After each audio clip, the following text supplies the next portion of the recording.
Hello students, welcome to the class. आज की class में आप सभी का स्वागत है। तो आज हम जिस टॉपिक को लेकर चर्चा करने वाले हैं वो है twelve nature of matter and radiation. अब इस टॉपिक का मतलब क्या हुआ, यानी अगर हम बात करें फिजिक्स को लेकर तो फिजिक्स दो तरीके से हम उसको डिवाइड करते हैं। एक होती है हमारी क्लासिकल फिजिक्स और एक होती है हमारी मॉडर्न फिजिक्स। मॉडर्न फिजिक्स का मतलब क्या है कि जो हाल ही में कुछ हम बात करें कुछ 80 90 100 सालों में अभी हमारे सामने निकल के आई है, उसको हम मॉडर्न फिजिक्स कहते हैं। अब मॉडर्न फिजिक्स में जो मेन चीज जो होती है वो हमारी जैसे एटम हो गया, न्यूक्लियस हो गया, इलेक्ट्रॉन्स हो गए, प्रोटॉन्स हो गए, न्यूट्रॉन्स हो गए, इन सबको लेकर हम इसको मॉडर्न फिजिक्स की कैटेगरी में रखते हैं। तो जो आपने लाइट पढ़ा और आपने न्यूटन्स के लॉ, मोशन के लॉ पढ़े, ग्रेविटेशन पढ़ा और उसके बाद आपने बाकी की जो चीजें पढ़ी, ये सब हमने क्लासिकल फिजिक्स में जो है इनको मान के चलते हैं। अब जो न्यूटन्स के सिद्धांत जो हमारे दुनिया में लगते हैं, यानी जो बस पे लग सकता है, जो किसी भी बॉडी पे लगता है जो मूवमेंट कर रही होती है, क्या वो न्यूटन का सिद्धांत वो एटम पे लगेगा, क्या वो न्यूटन का सिद्धांत इलेक्ट्रॉन पे लगेगा, या वह सिद्धांत वहां पर काम करेंगे या नहीं करेंगे या फेल हो जाएंगे, इन सबको लेकर आगे हम इसमें चर्चा करने वाले हैं। तो यहाँ से हम अपनी शुरुआत करेंगे फिजिक्स में, अगर भौतिक विज्ञान में कहें तो मॉडर्न फिजिक्स की, और जिसमें सबसे पहले हम समझेंगे पार्टिकल का नेचर क्या होता है, प्रकृति क्या होती है। ड्यूअल का मतलब है हम मान लीजिए दो नेचर पार्टिकल शो कर रहे हैं, यानी दो तरीके की उसकी प्रकृति है। क्या उसकी दो तरीके की प्रकृति है, क्या वो वेव फॉर्म में रहता है, क्या वो पार्टिकल फॉर्म में रहता है, किस तरीके से वह अपनी प्रकृति दिखाता है, जो है आज की सिनेरियो में, उन सबको लेकर हम चर्चा करेंगे। और साथ ही में हम रेडिएशन को लेकर बात करेंगे कि रेडिएशन होता क्या है। तो आज की क्लास की शुरुआत करते हैं सबसे पहले पार्टिकल नेचर ऑफ रेडिएशन, यानी रेडिएशन का पार्टिकल नेचर को लेकर हम बात करेंगे आपसे। The discovery of phenomena like interference, diffraction and polarisation of light establish that the light is of wave nature. अब प्रकाश के हस्तक्षेप, विकिरण और ध्रुवीकरण जैसी घटनाओं की खोज ने यह स्थापित किया कि प्रकाश तरंग प्रकृति का है। तो जो आपने लाइट चैप्टर में या प्रकाश चैप्टर में जो फिजिक्स पढ़ी, उसमें हमने ये देखा कि जो लाइट है वो एक वेव नेचर है, यानी एक वेव की तरह जो है ट्रेवल करती है। लेकिन आपको मैं ये कहूँ कि जो लाइट है वो एक पार्टिकल नेचर भी दिखाती है, तो ये थोड़ा सा समझना थोड़ा अटपटा होगा। उदाहरण के तौर पर एक फुटबॉल है, आपने फुटबॉल को किक किया या फुटबॉल एक गति से चल रही है। अब वह फुटबॉल जिस गति से चल रही है तो वो हमने बोल दिया वह एक पार्टिकल है। लेकिन वह फुटबॉल की गति बहुत अधिक हो जाए तो वह एक वेव की तरह अपना मूवमेंट फॉर्म कर लेगी, यानी वह एक वेव नेचर की तरह है। जो लाइट के जो पार्टिकल होते हैं वह बहुत ज्यादा गति पे होने की वजह से वह वेव नेचर शो करते हैं। यहाँ तक आपको बात समझ में आई? चलिए आगे देखते हैं। The Maxwell's equation of electromagnetism and Hertz experiment on the production and detection of electromagnetic waves in 1886 strongly supported the concept of wave nature of light। यानी विद्युत चुंबकीयता के मैक्सवेल के समीकरण का और हर्ट्ज का प्रयोग 1886 में विद्युत चुंबकीय तरंगों के उत्पादन और पता लगाने पर दृढ़ता से प्रकाश की तरंग प्रकृति की अवधारणा का समर्थन किया। ठीक है, तो क्या हुआ, Maxwell equation of electromagnetism and hertz ने क्या करा कि जो मैक्सवेल का जो एक्सपेरिमेंट था, चाहे वो इलेक्ट्रोमैग्नेटिज्म हो या हर्ट्ज का एक्सपेरिमेंट रहा हो 1886 में, तो वहां पर उन्होंने सपोर्ट करा इलेक्ट्रोमैग्नेटिक वेव्स के कॉन्सेप्ट को लेकर। उन्होंने सपोर्ट करा कि जो पार्टिकल है वह वेव नेचर का, या फिर हम बात करें जो लाइट है वह वेव नेचर शो करता है।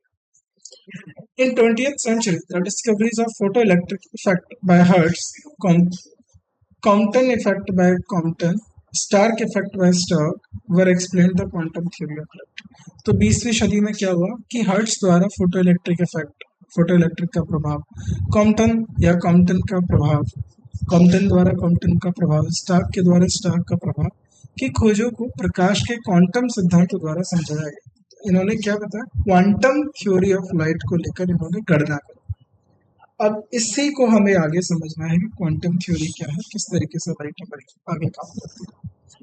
according to which the light consists of the packets of energy which travel in a straight line with the speed of light.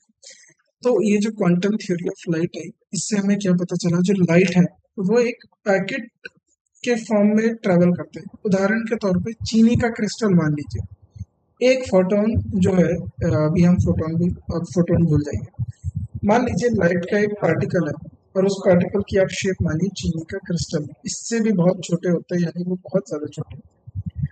अब वह जो चीनी के क्रिस्टल है वो एक सीधी रेखा में बहुत ज्यादा स्पीड से चल रहा है। उनकी स्पीड इमेजिन करते रहिए और स्पीड बढ़ाते रहिए, तो एक टाइम पे वो आपको वेव नेचर शो करेगा।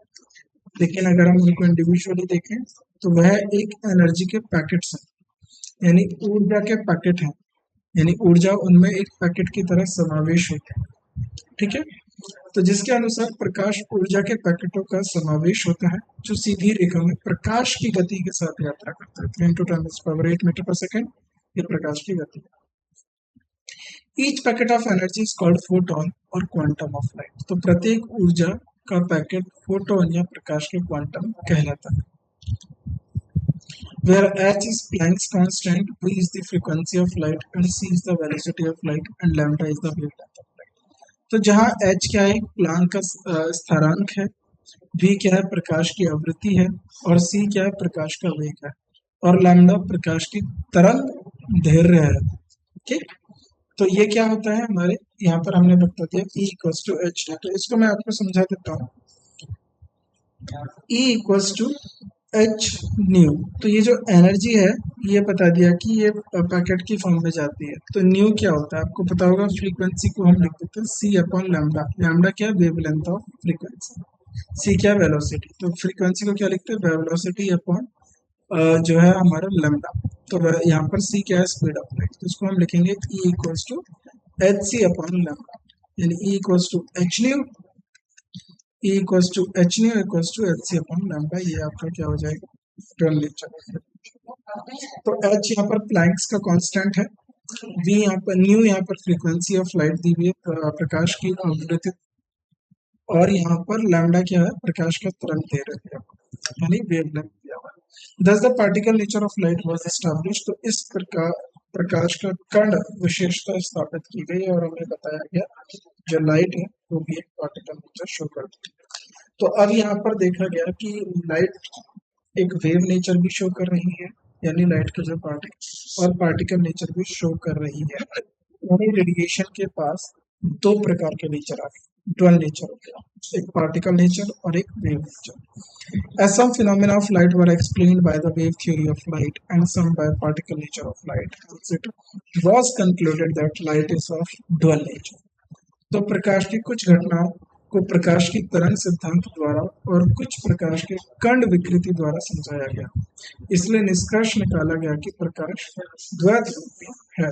यानी कुछ एक्सपेरिमेंट इस बात के लिए किए गए कि जो ये बता पाए कि जो प्रकाश है वो वेव नेचर है। कुछ इस एक्सपेरिमेंट इस तरीके से करे गए कि वो जो ये बताए कि प्रकाश पार्टिकल नेचर है। तो दो तरफा यहाँ पर जो है बात हो रही है कि वेव नेचर भी बात कर रहे हैं और पार्टिकल नेचर भी बात कर रहे हैं। तो दो यहाँ पर आप देख रहे हो, दो गुटों में लोग बट गए हैं, कोई वेव नेचर को सपोर्ट कर रहा है, कोई पार्टिकल नेचर को सपोर्ट कर रहा है, एक ही रेडिएशन की। अब हम कुछ डिस्कवरीज को देखते हैं कि क्या क्या डिस्कवरीज की गई इसको लेकर। The study of discharge through gases at low pressure led to discovery many historic discoveries। तो निम्न दबाव में गैसों के माध्यम से निर्वहन का अध्ययन कई ऐतिहासिक खोजों की ओर ले गया। उदाहरण के तौर पर देखते हैं the discovery of cathode rays by William Crookes in 1870। तो जैसे कि 1879 में 1879 में विलियम्स क्रूक्स द्वारा कैथोड रंगों की खोज की गई। ऑफ एक्स रेज बाय रोटंगन इन 1895। तो एक्स रेज की खोज किसने करी, रोटंगन ने खोज करी। रोइंगटन ने इसकी क्या है, रोइंगटन ने एक्स रेज की खोज करी, और इलेक्ट्रॉन्स की खोज जे थॉमसन ने करी 1897। तो 1897 में इलेक्ट्रॉन्स की खोज जो है जे थॉमसन ने की। These discoveries help to understand the atomic structure। तो यह खोज परमाणु संरचना को समझने में मदद करती है। तो यानी यहाँ से हमें जो है परमाणु संरचना को समझने में मैथमेटिकली और हमें समझा कि एटम वास्तव में है क्या। J.J. Thomson predicted that the cathode rays are nothing but the stream of fast moving electrons. तो J.J. थॉमसन ने क्या बोला कि ने जो अनुमान लगाया कि कैथोड किरणें केवल तेजी से चलने वाले इलेक्ट्रॉन की धक्का है। यानी उन्होंने बताया कि जो कैथोड रेज है जो ये वेव नेचर शो कर रही है ये क्या हो सकते हैं, ये बहुत तेजी से चलने वाले इलेक्ट्रॉन्स हो सकते हैं जो कि एक wave nature show. J.J. Thomson using the mass spectrograph experimentally determined the velocity and the specific charge. Specific charge का मतलब होता है charge upon mass of cathode rays। यानी J.J. थॉमसन ने ध्रुवमान स्पेक्ट्रोग्राफ का उपयोग करके प्रायोगिक रूप से कैथोड किरणों की वेग और विशिष्ट अवशेष यानी अवशेष अपॉन द्रव्यमान का निर्धारण किया। तो यानी इन्होंने क्या निकाला, इन्होंने स्पेक्ट्रोग्राफ से एक्सपेरिमेंटल वेलोसिटी निकाली किसकी, कैथोड रेज की, और इनका स्पेसिफिक चार्ज निकाला कैथोड रेज का। He concluded that the speed of cathode rays ranges from 0.1 to 0.2 times of the speed of light। तो इन्होंने क्या बताया, उन्होंने निष्कर्ष निकाला कि जो कैथोड रेड की किरणों की गति प्रकाश की गति से 0.1 और 0.2 गुना होती है। The light and the accepted value of a specific charge of cathode rays is, तो अब कैथोड रेज का स्पेसिफिक चार्ज कितना हो गया, और क्या हो गया 1.76 इंटू 10⁻11 कूलम्ब पर किलोग्राम। यानी 1 किलोग्राम में अगर कैथोड रेज का चार्ज निकालोगे तो वो 1.76 इंटू 10⁻11 कूलम्ब निकलेगा, जो कि इंडिपेंडेंट किसका होता है cathode ray, nature of material used as a cathode. तो कैथोड के रूप में उपयोग किए गए सामग्री के प्रकृति के ये जो होता है स्वतंत्र होता है यानी इंडिपेंडेंट होता है। Nature of gas introduced in the discharge tube, तो निर्वाहन ट्यूब में परिचित गैस का प्रकृति। This shows that cathode rays particles are universally alike, तो यह दिखता है कि कैथोड रे कण सार्वभौमिक रूप से समान होते हैं। In 1887, it was also found that if certain metals are irradiated by ultraviolet light, the electrons were emitted having small velocities। तो 1887 में यह भी पाया गया कि कुछ धातुओं को पराबैंगनी प्रकाश द्वारा विकिरणित किया जाता है तो इलेक्ट्रॉन छोटी वेगों के साथ निकलते हैं। यानी इट वाज फाउंड दैट, क्या यहाँ पर पता चला कि certain metals were irradiated by ultraviolet light, the electrons were emitted having small velocities। It was also found that if certain metals are heated to high temperature, the electrons were emitted। तो यह भी पाया गया कि अगर कुछ धातुओं को उच्च तापमान पर गर्म किया जाए इलेक्ट्रॉन निकलते हैं। तो किसी धातु को अगर उच्च तापमान पर अगर आप ज्यादा गर्म करेंगे तो उसमें से इलेक्ट्रॉन्स का जो है चार्ज है जो इलेक्ट्रॉन्स है निकलेंगे। These studies led scientists to think that electrons are fundamental particles and are universally constituent lot matters। तो यह इन अध्ययनों से क्या पता चला, अध्ययनों से कि वैज्ञानिकों को सोचने पर मजबूर किया गया इलेक्ट्रॉन मौलिक कण, यानी उन्होंने बोला कि इलेक्ट्रॉन्स क्या है, फंडामेंटल पार्टिकल्स है और ये द्रव के सार्वभौमिक घटक है। यानी मैटर को बनने के लिए उनका जो यूनिवर्सल कॉन्स्टिट्यूएंट है, यानी जो सार्वभौमिक घटक कौन है किसी भी मैटर को बनने के लिए, electrons. Later on Millikan measured experimental charge, तो मिल्कन नहीं है मिल्कन होगा, मिल्कर नहीं मिल्कन।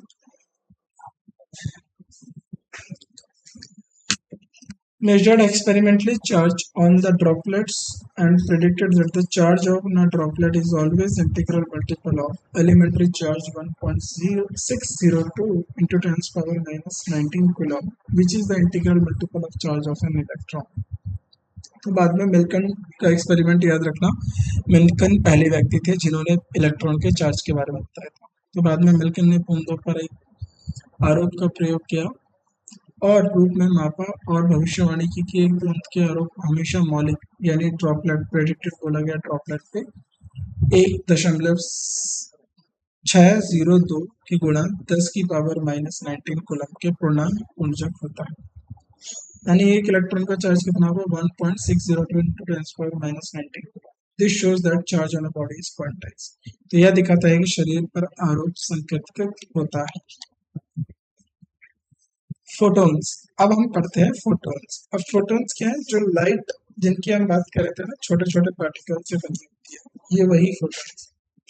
Photons are the packets of energy or energy particles which are irradiated by a source of radiation. तो फोटोन ऊर्जा के पैकेट के कण होते हैं जो विकिरण के स्रोतों द्वारा निर्गत होता है। They travel in a straight line with the speed of light. तो वह प्रकाश की गति एक साथ की सीधी रेखा में यात्रा करते हैं। Photons, main feature of photons as follow. तो इनका क्या मुख्य विशेषताएं निम्नलिखित होती है, जैसे कि according to Planck's quantum theory, a source of radiation emits energy in the form of photons which travel in a straight line. तो प्लांक के क्वांटम सिद्धांत के अनुसार, अब प्लांक के क्वांटम सिद्धांत के अनुसार फोटॉन्स को लेके क्या क्या बात है? विकिरण स्रोत ऊर्जा को फोटोन के रूप में उत्सर्जित करता है जो सीधी रेखा में रहता है। तो यानी जो रेडिएशन है, a source of radiation emit energy in the form of photons, यानी जो रेडिएशन का सोर्स है उसमें से जो ऊर्जा निकलती है, उस ऊर्जा का जो स्रोत होता है, यानी जो उस ऊर्जा किसके रूप में उत्सर्जित होती है? फोटॉन्स के रूप में उत्सर्जित होती है, जो कि एक सीधी रेखा में यानी स्ट्रेट लाइन में ट्रेवल करते हैं। तो वह ऊर्जा क्या होगी? E equals to H nu. E equals to H nu, और न्यू क्या है? Frequency of photon. तो इसको हम लिख सकते हैं इक्वल्स टू एच न्यू और H C upon lambda, where H is the Planck's constant और न्यू क्या है? फ्रीक्वेंसी ऑफ फोटॉन, फोटॉन की आवृत्ति, और लैम्डा क्या है? वेवलेंथ ऑफ फोटॉन और फोटॉन का तरंग दैर्घ्य, और सी क्या है? स्पीड ऑफ रेडिएशन यानी विकिरण की गति। तो हम फोटॉन की नई हम कैरेक्टरिस्टिक्स को लेकर बात करें तो क्या होगी, जरा एक बार इसको देखते हैं। Property 3, all photons emitted from source travel through space with the same speed. तो जितने भी फोटॉन्स होते हैं लाइट के, यानी जो भी फोटॉन्स है जो अपने सोर्स यानी किसी एक सोर्स से, मान लीजिए कोई एक सोर्स है, वहां से ये फोटॉन्स इमिट होना शुरू हुए, यानी वहां से ये फोटॉन उत्सर्जित होना शुरू हुए। Travel through space with the same speed, तो जो इनकी स्पीड रहेगी, चाहे जितने भी नंबर ऑफ फोटॉन्स हो, उन सबकी जो स्पीड है वो सेम रहेगी। क्या स्पीड रहेगी? Equal to the speed of light, जितना प्रकाश की गति है उसके बराबर रहेगी। यानी स्रोत से उत्सर्जित सभी फोटॉन अंतरिक्ष में एक ही गति, प्रकाश की गति के बराबर से यात्रा करते हैं। The frequency of photon gives the radiation a definite energy or color which does not change when photon travels through different media.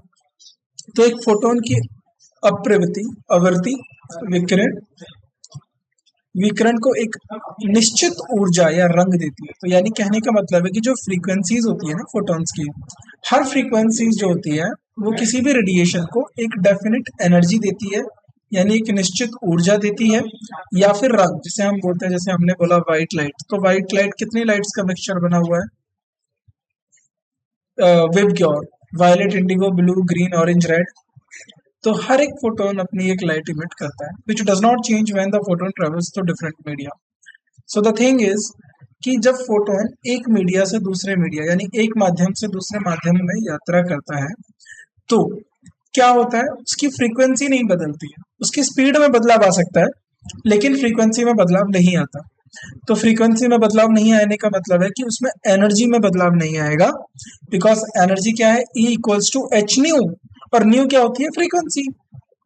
तो ये चीज आप समझ गए। चलिए आगे बढ़ते हैं। The velocity of photon in different media is different, which is due to change in its wavelength. यानी एक फोटोन की वेग क्षमता विभिन्न माध्यमों में से अलग होती है, जो इसकी तरंग दैर्घ्य में परिवर्तन के कारण होती है। यानी जो वेलोसिटी है, अभी आपको मैंने बताया कि फोटोन की जो वेलोसिटी होती है वो चेंज होगी, यानी एक मीडियम में कुछ और वेलोसिटी होगी, दूसरे मीडियम में कुछ अलग वेलोसिटी होगी, और इसकी जो वेलोसिटी है चेंज होती है क्योंकि इसकी वेवलेंथ में चेंज आता है। ठीक, आगे बढ़ते हैं।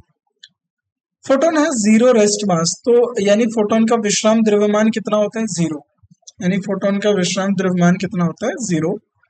It shows that photon can not exist at rest, यानी अगर किसी का विश्राम द्रव्यमान शून्य के समान होता है, यानी जैसे अगर आपसे कहें कि किसी का द्रव्यमान शून्य के समान है, तो उससे आप क्या जो है आइडिया लगा सकते हैं कि जो फोटोन है वह विश्राम स्थिति में मौजूद ही नहीं हो सकता, यानी फोटोन विश्राम स्थिति में मौजूद नहीं हो सकता।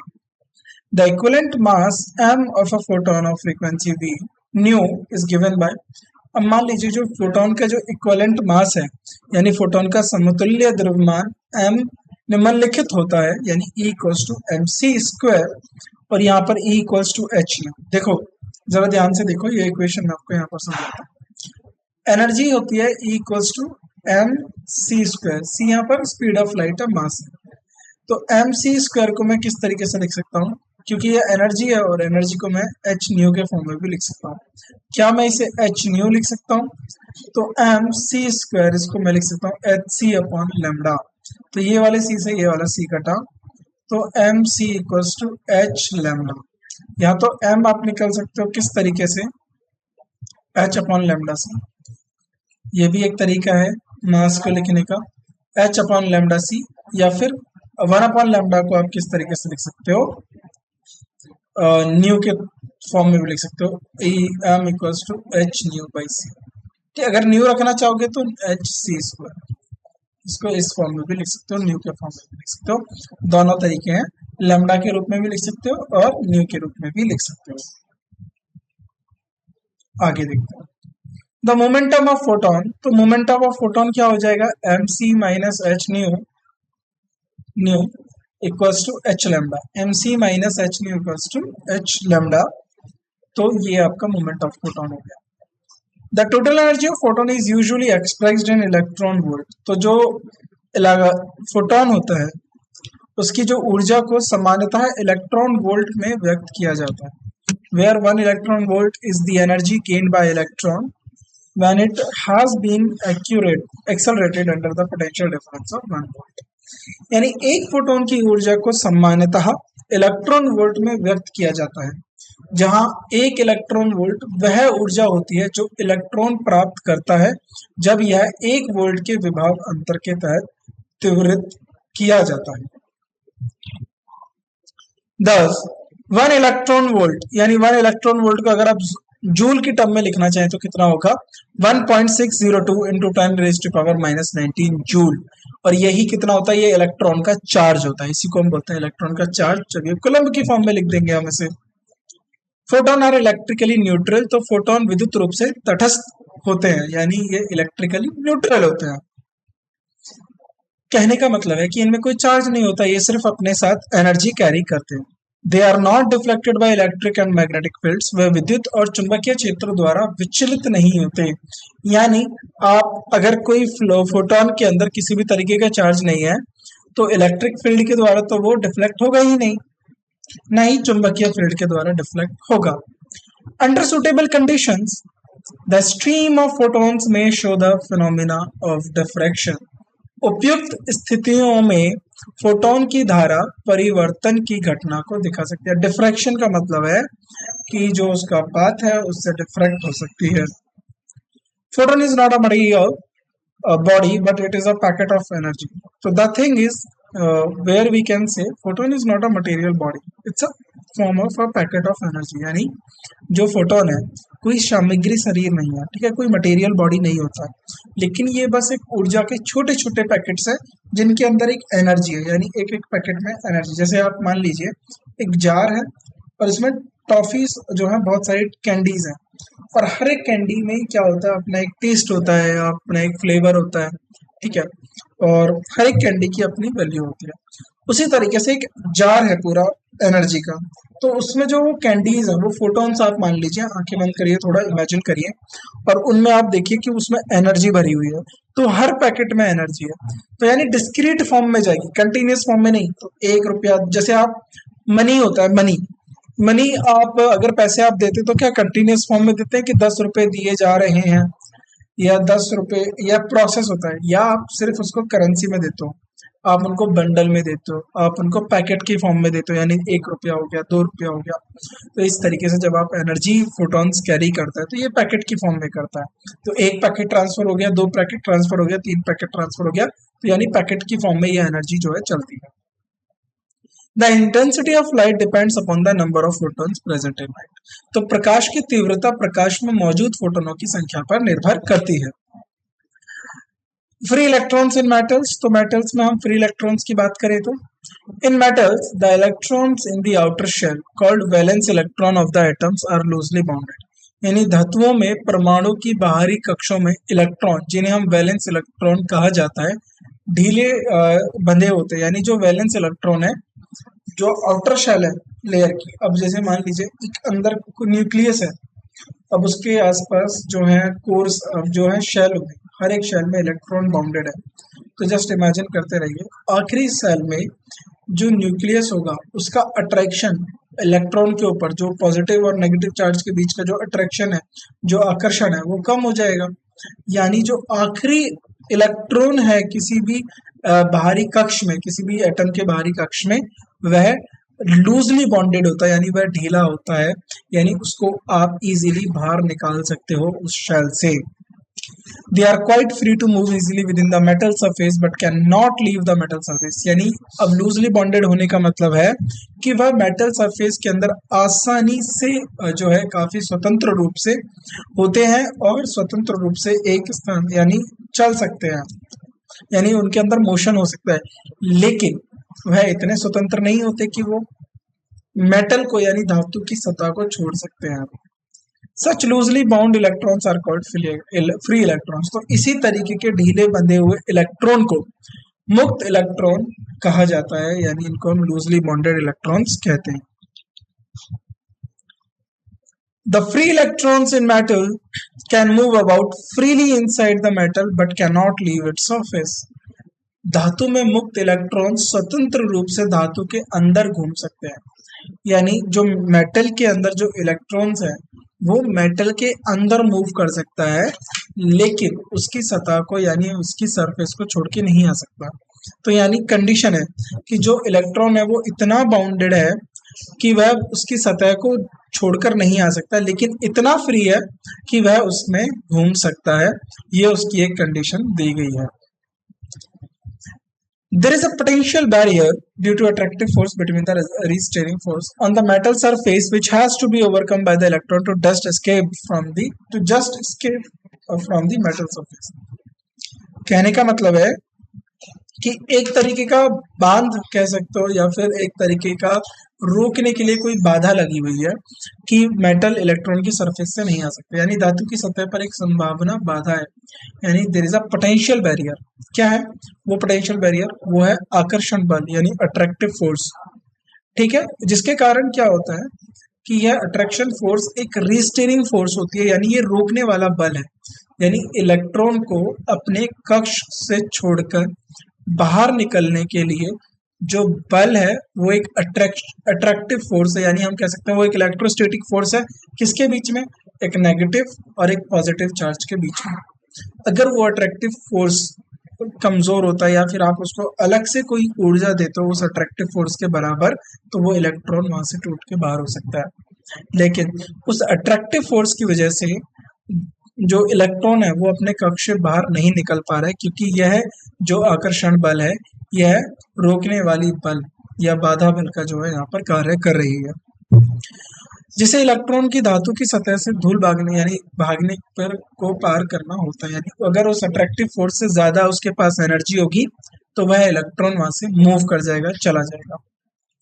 In order that an electron may just leave the metal surface, a certain minimum amount of energy has to be supplied to the electron, which depends upon the properties of the metal and the nature of the surface, and it's termed as the work function of the metal।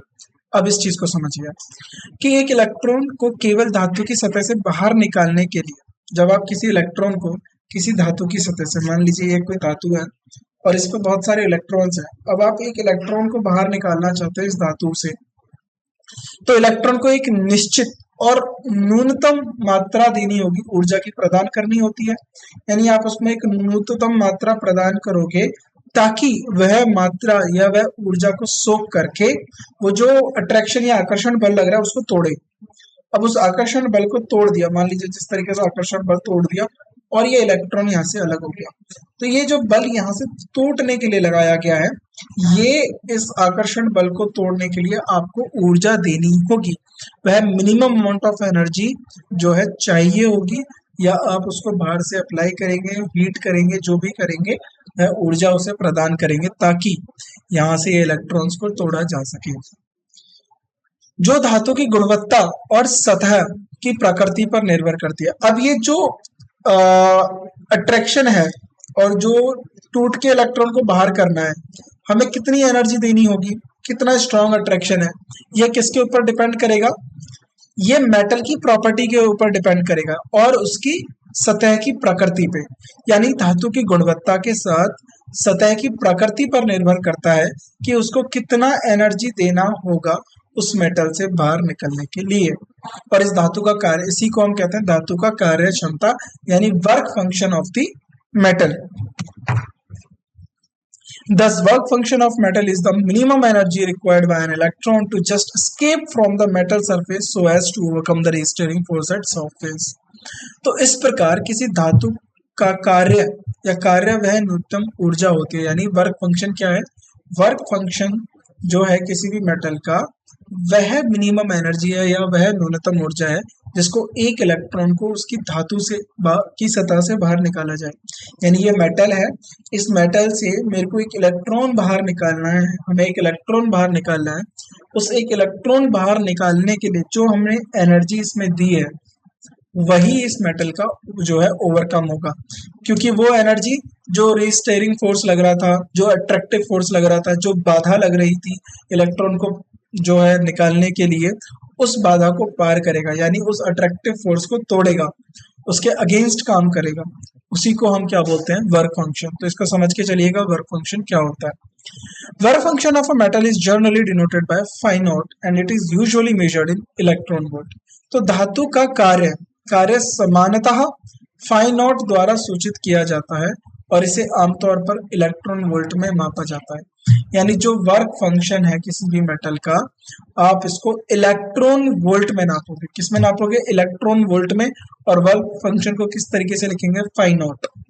और ये जो electron जो work function है हर धातु के लिए अलग हो सकता है, क्योंकि अभी हमने बात करा जो वर्क फंक्शन है ये किस पे निर्भर करता है? सतह पे, सतह की प्रकृति और धातु की गुणवत्ता पे निर्भर करता है। Work function is lowest for caesium, यानी सीजियम मेटल का सबसे कम वर्क फंक्शन है कितना? 2.14 इलेक्ट्रॉन वोल्ट। यानी सीजियम के लिए आपको बहुत कम एनर्जी देनी होगी अगर उसमें से आपको एक इलेक्ट्रॉन बाहर निकालना है तो। अगर वही मैं बात करूं प्लेटिनियम का जो वर्क फंक्शन है वह सबसे ज्यादा, यानी प्लेटिनियम में आपको सबसे ज्यादा ऊर्जा देनी होगी एक इलेक्ट्रॉन को उसकी सतह से बाहर निकालने के लिए। It means metal cesium can eject electrons with light of lower energy. It's like a lower energy and platinum with higher energy. यानी इसका मतलब है कि अगर जो कार्य क्षमता है सीजियम की वह अगर कम है तो इसका ये अर्थ है कि हमें कम ऊर्जा देनी होगी, हमें कम एनर्जी देनी होगी, कम ऊर्जा देनी होगी इलेक्ट्रॉन सीजियम मेटल्स के इलेक्ट्रॉन को बाहर निकालने के लिए। वही हम प्लेटिनियम की बात करें तो प्लेटिनियम में हमें ज्यादा ऊर्जा देनी होगी कि प्लेटिनियम मेटल से हम इलेक्ट्रॉन को बाहर निकाल सके। The phenomena of emission of electrons from the surface of the metal is called electron emission, यानी इलेक्ट्रॉन उत्सर्जन क्या होता है। तो ये जो अभी हमने पूरा जो वर्क फंक्शन है उसके हिसाब से जो हमने एनर्जी दी, उस एनर्जी से जो है इलेक्ट्रॉन निकला, तो इलेक्ट्रॉन को मेटल की सरफेस से निकालना, जो ये पूरा घटना है इसको हम बोलते हैं इलेक्ट्रॉन इमिशन, यानी इलेक्ट्रॉन उत्सर्जन। तो धातु की सतह से इलेक्ट्रॉन के उत्सर्जन की घटना को इलेक्ट्रॉन उत्सर्जन कहा जाता है। The electron emission from a metal surface is possible if the energy possessed by electron is more than the work function of a metal. अब ये कब हो सकता है इलेक्ट्रॉन इमिशन? तो अभी हमने बात करी, जो वर्क फंक्शन क्या है कि मिनिमम एनर्जी चाहिए किसी इलेक्ट्रॉन को उसकी सरफेस से बाहर निकालने के लिए, मेटल सरफेस से बाहर निकालने के लिए, यानी न्यूनतम ऊर्जा चाहिए कि एक इलेक्ट्रॉन को एक धातु की सतह से बाहर निकालने के लिए, उसको हम वर्क फंक्शन कहते हैं। वह ऊर्जा अगर जो ऊर्जा हमें चाहिए, वह ऊर्जा अगर वर्क फंक्शन से जो कार्य शक्ति है किसी भी धातु की उससे ज्यादा होती है, तभी इलेक्ट्रॉन जो है किसी धातु के सरफेस से निकलेगा। यानी इलेक्ट्रॉन द्वारा प्राप्त की गई ऊर्जा धातु के कार्य की तुलना में अधिक होना चाहिए, तो धातु की सतह से इलेक्ट्रॉन उत्सर्जन संभव हो सकता है, यानी होता ही है। उत्सर्जन तभी पॉसिबल होगा जब क्या होगा कि जब वहां से इलेक्ट्रॉन जो है उत्सर्जित जो है निकलेगा, यानी वर्क फंक्शन से ज्यादा एनर्जी हमें मिलेगी। The required energy for the electron emission from the metal surface can be supplied in the free electrons by one of the following physical processes. धातु की सतह से इलेक्ट्रॉन उत्सर्जन के लिए आवश्यक ऊर्जा निम्नलिखित भौतिक प्रक्रियाओं में से एक द्वारा मुक्त इलेक्ट्रॉन्स की प्रदान की जा सकती है। यानी द रिक्वायर्ड एनर्जी, जो भी रिक्वायर्ड एनर्जी है for electron emission from the metal surface can be supplied to the electron by one of the following physical process. अब हमें वह फिजिकल प्रोसेस देखना है कि किन के माध्यम से जो इलेक्ट्रॉन के अंदर ऊर्जा है उनको हम निकाल सकते हैं, उन पे हम एक बार विचार करेंगे। फर्स्ट होता है थर्मोनिक इमिशन। थर्मोनिक इमिशन का मतलब होता है it is the phenomena of emission of electron from the metal surface when heated suitably. Thermionic से आप समझ जाइए, थर्मोनिक का मतलब थर्मल, थर्मल का मतलब हीट, कहीं ना कहीं हीट से रिलेटेड होगा। तो यह एक घटना है जब किसी धातु की सतह से उपयुक्त रूप से गर्म करने पर इलेक्ट्रॉन का उत्सर्जन होता है, यानी उत्सर्जित इलेक्ट्रॉन को थर्मल इलेक्ट्रॉन यानी थर्मियम कहा जाता है। तो समझिए इसको, it is the phenomena of emission of electrons from the metal surface when heated suitably. यानी थर्मोनिक उत्सर्जन से कैसे होगा कि यह एक घटना है जब किसी धातु की सतह से उपयुक्त रूप से गर्म करने पर, यानी जब आप किसी की धातु को गर्म करोगे तो अलग अलग तापमान पर हर धातु के इलेक्ट्रॉन्स के निकलने की संभावनाएं अलग हो सकती है। तो जब आप किसी धातु को गर्म करोगे तो वहां से जो उत्सर्जन हो रहा है इलेक्ट्रॉन का, उसको हम बोलते हैं थर्मोनिक उत्सर्जन, यानी थर्मोनिक इमिशन या थर्मोनिक उत्सर्जन। The emitted electrons called thermal electrons और thermoions।